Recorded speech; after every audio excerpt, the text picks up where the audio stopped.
So you want to sound more like a native English speaker. That means you have to speak fast English, right? Absolutely not. One of the biggest issues I have with accent advice here on YouTube is the emphasis on speaking fast English. If you only spoke faster, you'd sound more natural and more American. The problem with this advice is that it emphasizes speed over clarity. You may think you'll impress people with how quickly the words come out of your mouth, but what they really want is to understand you. When you speak too quickly, you might start mumbling, dropping important sounds, or rushing through your vowels. You might forget to stress your words, and your speech will sound choppy, which is harder for native speakers to understand. You might stop thinking about your message or emphasizing your most important ideas by breaking them into smaller chunks or thought groups. You may forget to use your pauses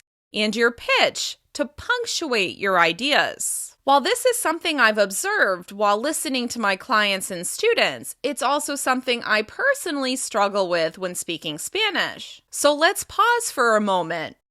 Slow down. Take a deep breath.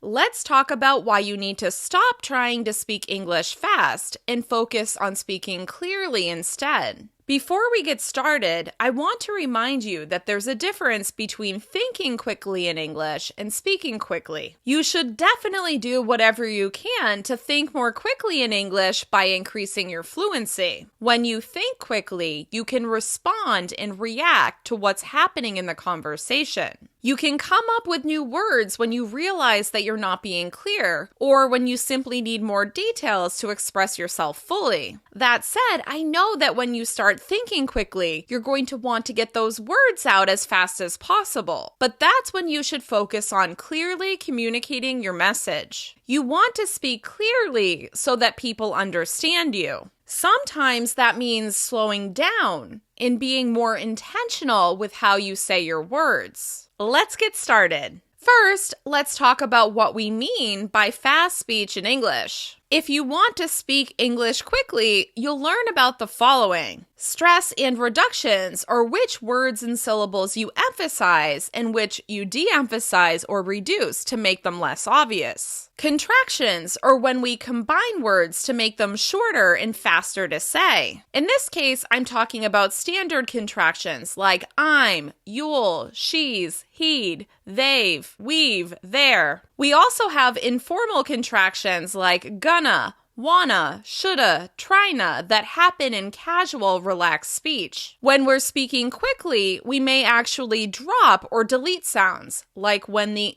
sound on doing and playing becomes doin' and playin'. We might drop the H sound from his or he, and it'll sound like is or e. There's also elision, when we remove sounds from words like library and February, comfortable and chocolate. Then we have assimilation, which is when we transform certain sounds to make them easier for our mouths to say. For example, I can believe it becomes I can believe it. You can hear that sound becomes the sound. I can go becomes I can go. The N sounds like the ng sound. That's on my way becomes that's on my way. Once again, the n becomes the sound. It's easier to produce that sound. Then there's palatalization. That's when would you becomes would you or would ya. Did you becomes did ya or did you. What are you becomes whatcha. Once again, this change happens because of the way our mouths form these sounds. Our mouths are trying to be more efficient. These elements are part of linking in connected speech. Connected speech is how we link words together within a thought group in order to say them faster. Native English speakers do this naturally because they're stressing important words and reducing the ones that don't matter. The important thing to remember is that stress comes before connected speech. If you're trying to use linking connected speech, deleting sounds or transforming them, but you're not stressing your words, it's not going to sound natural. It's going to sound like you're forcing it. With so many possible things to focus on, it may seem completely overwhelming to try to speak fast like a native speaker. And like we said at the beginning, if you try to speak English too quickly, you might sacrifice meaning. That's why we're going to focus on what you need to do in order to speak English clearly. The most important thing you can do to speak English more clearly is to increase the contrast in your speech. When we speak English, we emphasize the stressed syllables of stressed words by making them longer,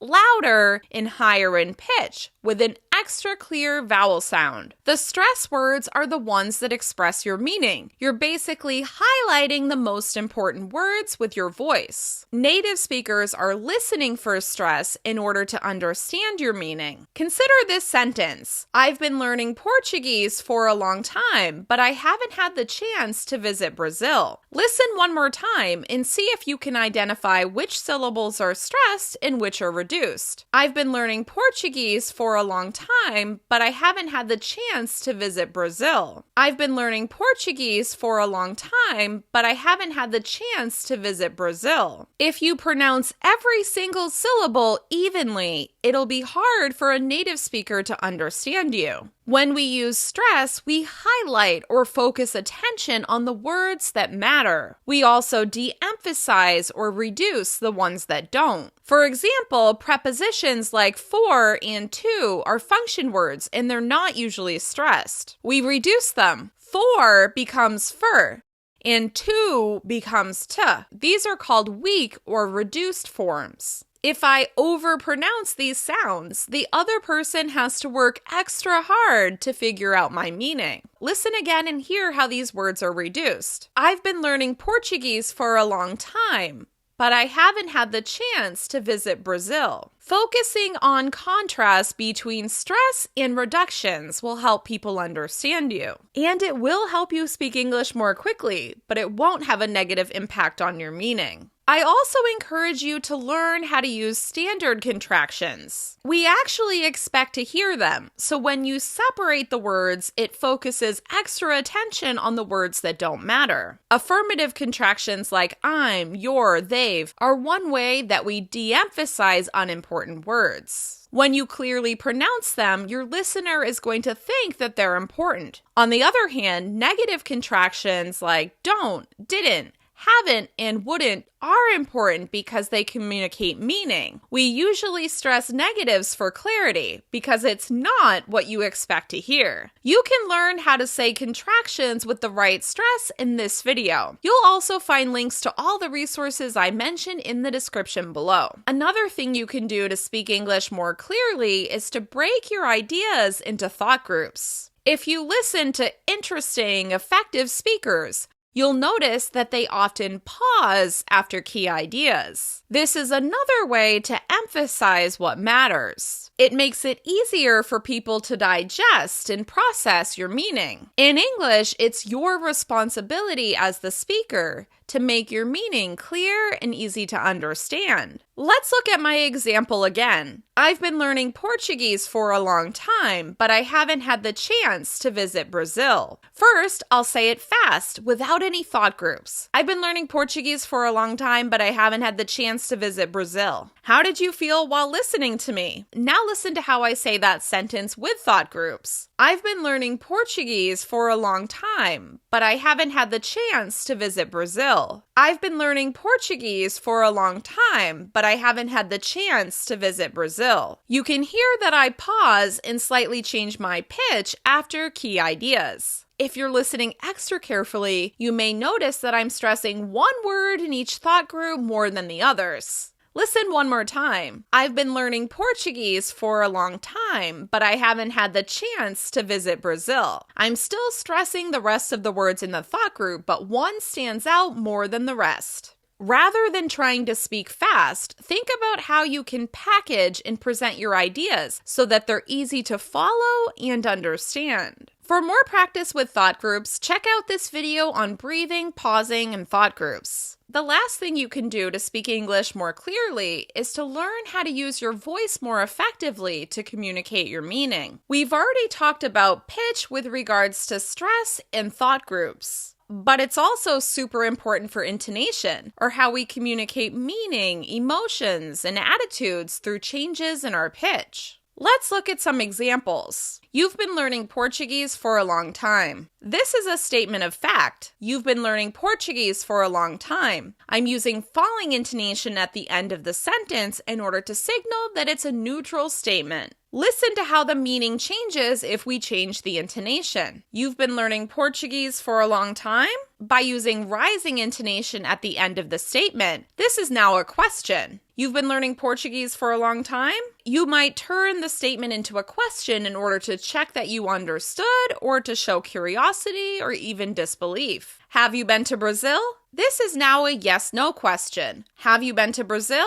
The rising intonation on the end of the question signals that I need a response. When did you start learning Portuguese? This is an information question. When did you start learning Portuguese? The falling intonation signals that I'm done with my question and I need a longer response. I haven't been to Brazil. I'm stressing the negative contraction haven't in order to answer the question I was asked previously. Have you been to Brazil? I haven't been to Brazil. You can also emphasize a certain word to clarify. Have you been learning Portuguese for a little while? No, I've been studying the language for a long time. By putting extra emphasis on the word long through my voice and a higher pitch, I'm clarifying the duration of time I've been studying Portuguese. And of course, remember that slight rise after thought groups. I've been learning Portuguese for a long time, but I haven't had the chance to visit Brazil. We use a slight rise after thought groups to signal that we're still talking and falling intonation at the end to signal that the sentence is complete. Let's review what you can do to speak English more clearly. Number 1, speak with more contrast using stress and reductions. Number 2, make ideas easier to understand with thought groups. Number 3, communicate your meaning with pitch and intonation. Focusing on these 3 things will help you sound more natural and more like a native English speaker. You won't sacrifice your meaning to speak quickly. Instead, you'll help people understand what you mean, because it'll be easier to follow what you're saying. Once again, I'm Kim from EnglishWithKim.com. If you like this video, please give it a thumbs up and be sure to subscribe and click that bell so you don't miss any of my future videos. Check out these videos for more in-depth practice on what we talked about today. Have a good one. Goodbye.